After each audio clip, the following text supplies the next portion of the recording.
Più ci si inoltra nel labirintico sottosuolo del Mamerlen, e più cresce lo stupore negli occhi di chi lo esplora.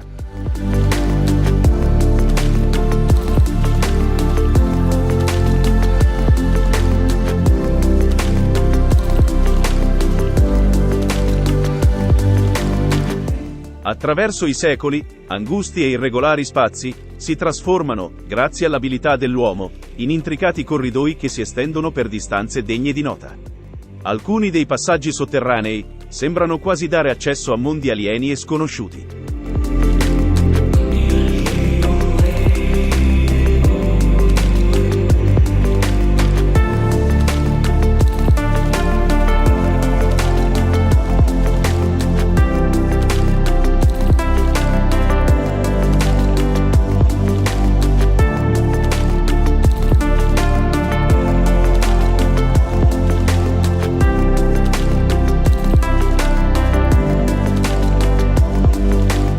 Un complesso tanto affascinante quanto enigmatico. Ogni indizio sulle sue origini è imbevuto del buio pece dei suoi antri.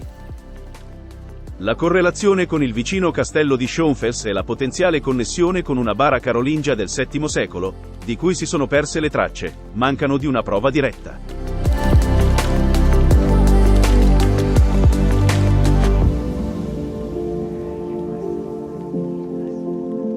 Neanche il rinvenimento di blocchi di arenaria dal caratteristico profilo cilindrico, forse appartenenti ad antiche macine, fornisce informazioni conclusive. L'età delle cave, dunque, rimane una questione aperta.